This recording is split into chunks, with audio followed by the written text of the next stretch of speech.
Welcome back to Amplified. Racial privilege can sometimes elude those who embody it, which is the case with some white women like those that we've seen caught on tape acting upon stereotypes of black folks and then playing the victim themselves.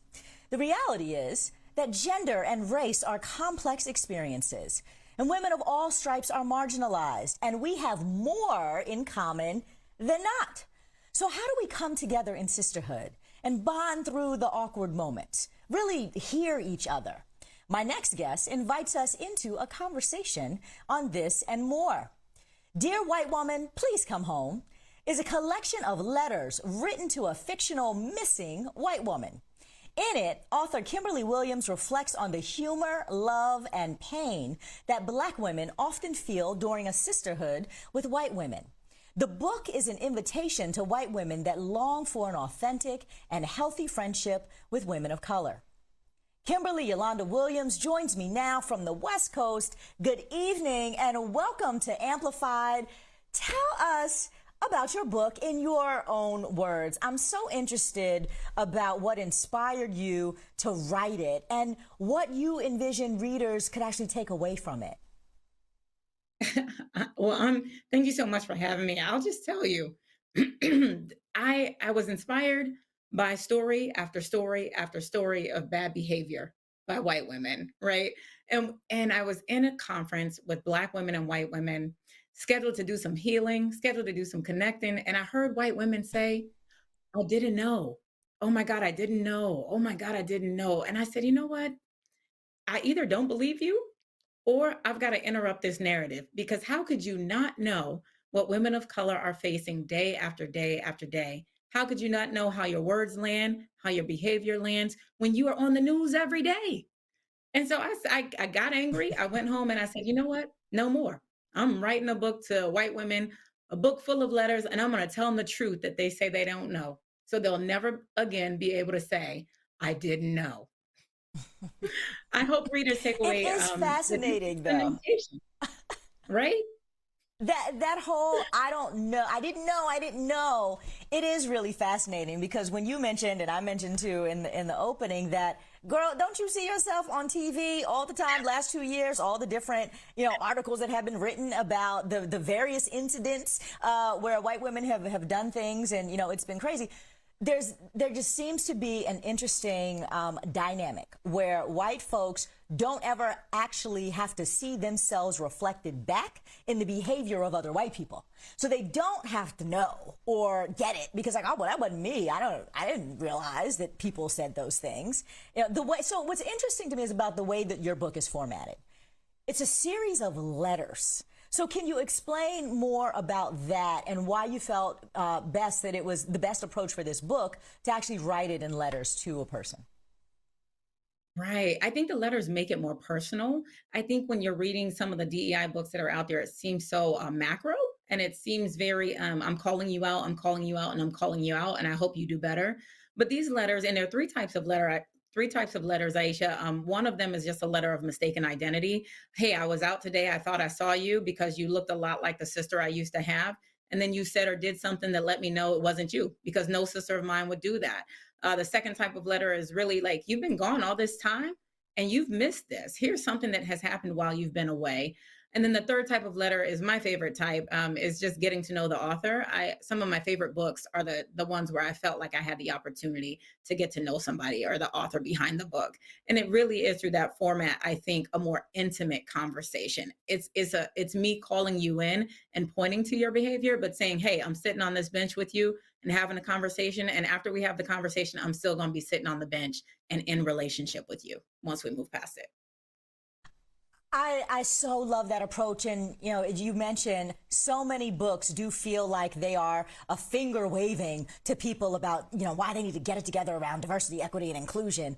And that's not helpful. Compassion is helpful. And you're calling people in, inviting them in. I wonder what the reaction has been from white women who are reading your book. I will say that there are some white women that became angry.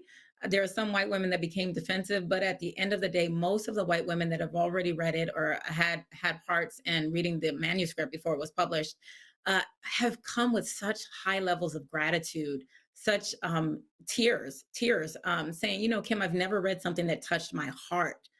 Most of the things I've read have touched my mind, right? But this has touched my heart in a way that makes me want to look in the mirror and do better. And I am so thankful for your gift of vulnerability to the world.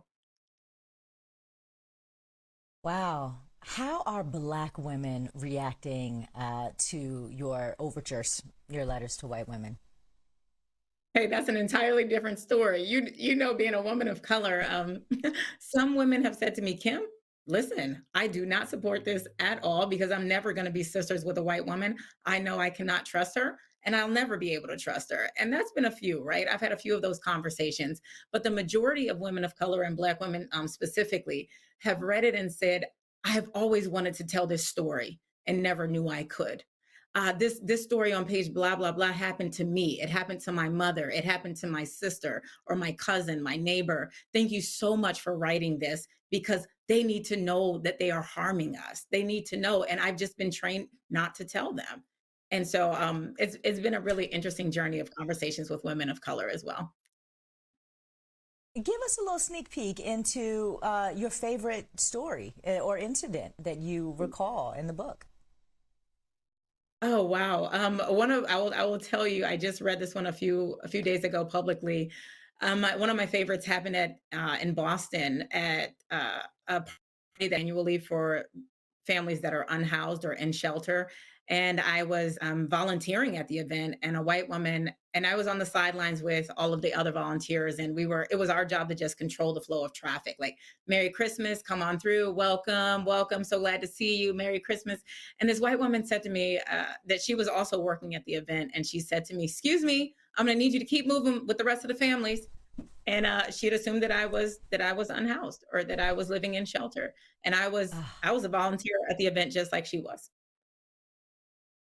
Mm. How did the political and cultural climate that we're in right now factor into your writing process? Well, I will tell you, I never imagined that when I started writing 4 years ago, that this is the times that we will be living in right now. To see how divided we are, I will say that the majority of the folks that have heard about the book have had a breath of fresh air reaction to it. Like, this is the balm that we have needed. This is the healing that we have needed, uh, given where our country has been headed in the last 4 years, Kim. And I'm so thankful for this gift of unity in our world. And so I didn't know it was going to be timely, but it is timely. And at the end of the day, we all really just want to connect around our common humanity and come together without the shame and the foreboding of the difficult conversations and the pain that's all built up there. You say this book is obviously woman to woman conversation that you're having, but it could be for men too. Talk to that. 100%. Quite a few men have already read it and responded with tears and gratitude and said, I didn't even know this book was for me, but it is for me because all of us live in proximity to a white woman, whether she is our neighbor, whether she is our spouse, whether she is one of our in-laws, whether she's teaching our children at school, whether she is the bus driver. All of us live in proximity to white women and can be touched or have witnessed these stories. We know them, and they prick all of our hearts, no matter what gender we are, no matter what race we are. And that's why we said at the end of the day, this book really is for everyone. Kimberlee Williams, thank you so much for coming on and talking to us about your new book. And it was such a pleasure and a breath of fresh air, by the way. Appreciate you.